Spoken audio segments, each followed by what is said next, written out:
Dear students, I welcome all of you in the another session of transportation engineering.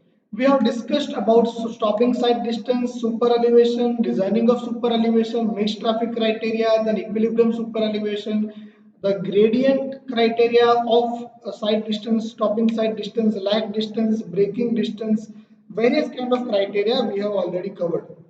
Now we are moving towards the another segment, another session of this particular geometric design of highway. We are discussing second segment, that is highway transportation, and we are discussing the widening of curves in this particular segment. I welcome all of you. We have been discussing the second segment, that is highway transportation.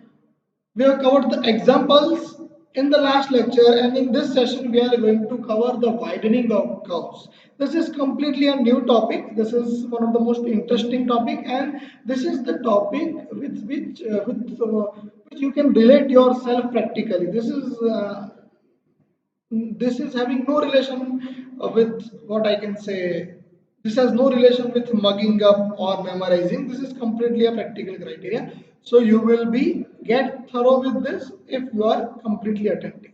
Let us discuss about widening of curves.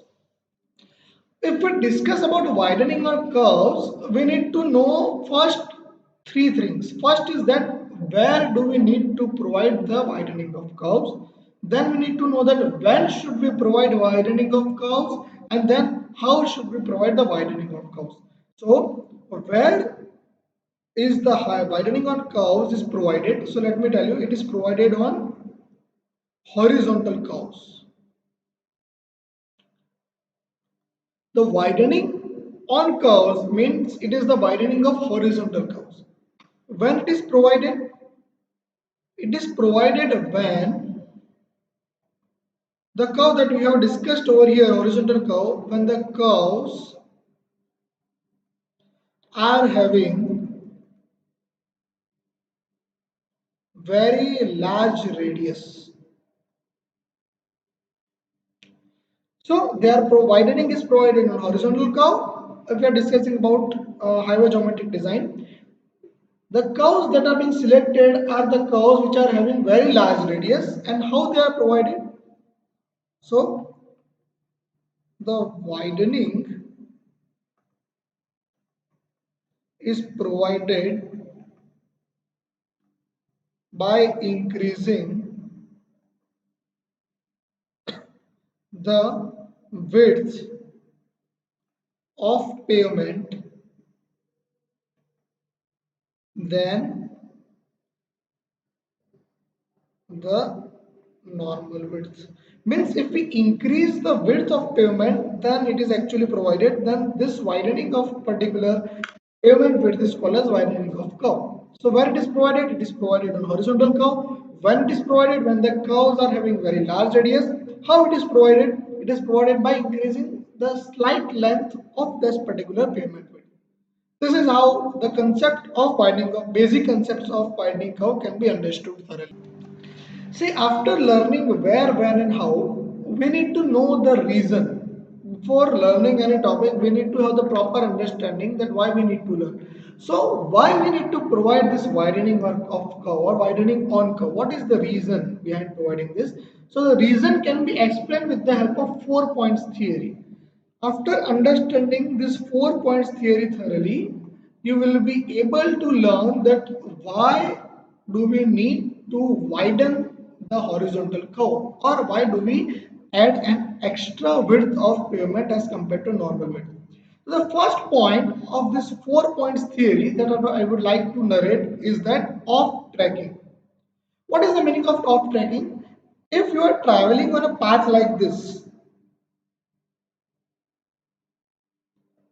see, if this is the path on which we are traveling and this is your vehicle, these are called as front wheels and these are called as rear wheels.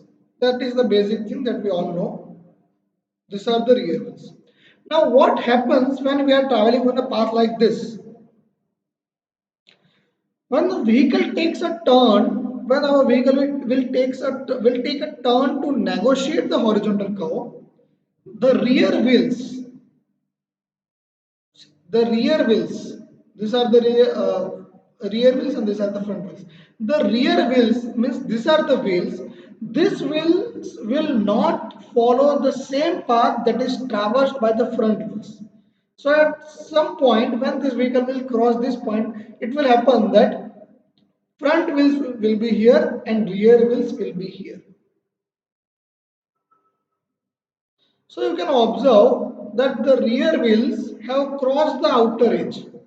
So the phenomenon in which, the mechanism in which, the process in which, the situation in which the rear wheels of the vehicles do not follow the same path as that of the front wheels, it is called as off tracking.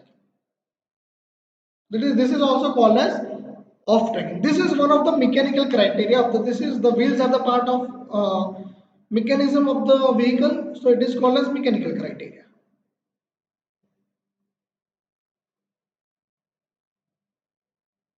This is called as off tracking. This off tracking depends upon the length of this wheelbase, how much length of wheelbase is there, and what is the angle of turning.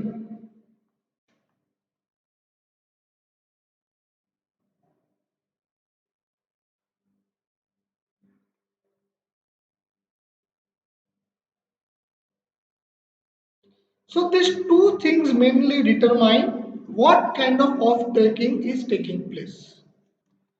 So this is about the off tracking of the vehicle, that when the vehicle takes a turn to negotiate the horizontal curve, the rear wheels do not follow the same path as that of the front wheels. That is called as off tracking of vehicle.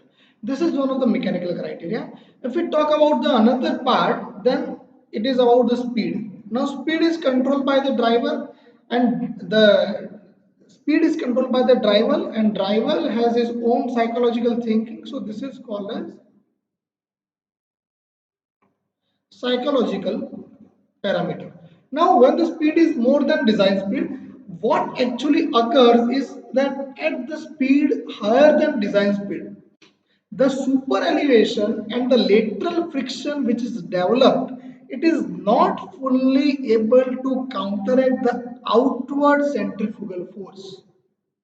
And due to that, see, super elevation and friction will not be able to counteract the centrifugal force, which is the main need of providing super elevation. And due to that, there are the chances of transverse skidding. So this is the another part that is called as psychological parameter. That when the speed is more than design speed, the super elevation and lateral friction developed will not be able to completely counteract the centrifugal force. Some transverse skidding can take place, and it can trace the vehicle outside the horizontal curve on which you are traveling.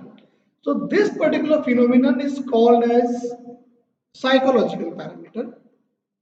Third is about the central path tendency. Now, what does it mean? Central path tendency means whenever we are driving the vehicle as a driver, we have the tendency at the curves to keep our vehicle on the center of the path. We would not keep our vehicles at the edge part. So, in order to keep our path, our vehicle on the central path, we will follow the central path or the alignment. And at the turning, we will try to use the beginning of the particular curve, edge part. So whenever we are traversing on the linear path, we will keep our vehicle on the central path. Whenever we are traversing on the curve, we will keep our vehicle on the edge of the path. So that is the another part which is controlled by the driver. So it is also called as psychological tendency. So whenever we are taking the traverse, we are traversing through the horizontal curve. When we are keeping our vehicle at the edge, so at the edge, the edge lining should be properly widened in order to keep our vehicle on the particular location, on the particular what I can say pavement. So this is one of the parameters which is considered, which is controlled by the driver itself. So this is also called a psychological parameter. And the fourth is about the greater clearance tendency. See, when two vehicles cross each other, if they cross each other or they take overtaking of each other, there is a psychological tendency of the driver to maintain the greater clearance distance. See, whenever we are going on the road, whenever we are crossing the path, if we are taking the overtake of the, we are overtaking any vehicle, we will always try to keep the clearance distance from that particular vehicle in order to reduce the chances of accident or collision with that vehicle. So to reduce the chances of collision of that vehicle, we will need to have the proper clearance distance, and that will also be controlled by the driver itself, ourselves. So that is also called as the psychological parameter. So in order to make the driving operation comfortable, convenient and safe, we need to consider this mechanical and psychological parameter, and for that we need to widen the pavement width at the edges, then normal pavement width. That widening process is called as widening of curves. Now, as I have already narrated, that it is the parameters of two things, mechanical widening and psychological. If we are talking about off tracking, then it is one of the mechanical parameters. If we are talking about central tendency, then clearance, then speed, then they are the psychological parameters. So they both make widening possible. So widening can be divided into two parts, mechanical widening and psychological widening. So widening of pavement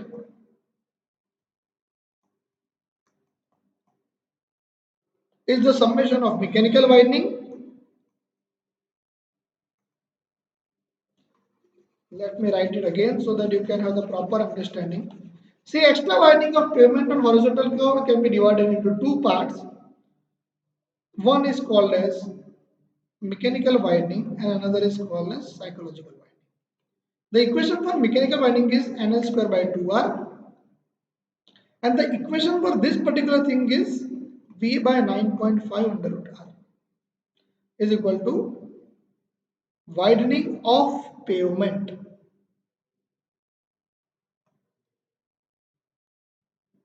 or pavement widening.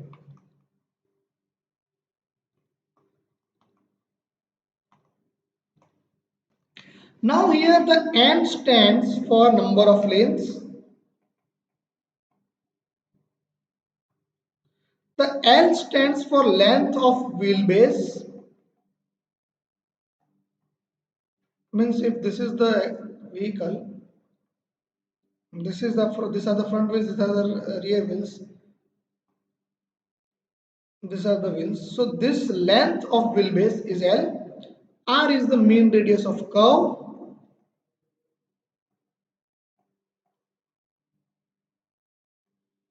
and V stands for the speed of the vehicle. So ultimately, widening is provision of slight extra width of the pavement than it is normal width. It is the summation of two criteria, mechanical winding and psychological winding. 4-point theory can be an easy way to understand the concept of widening.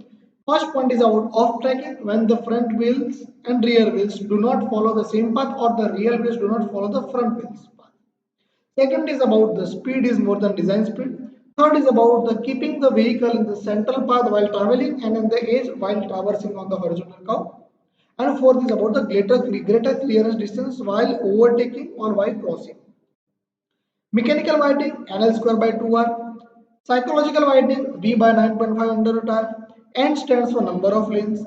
L stands for length of wheelbase. R stands for mean radius of curve. V stands for speed of vehicle.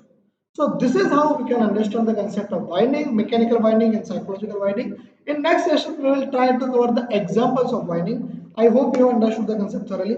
Thank you.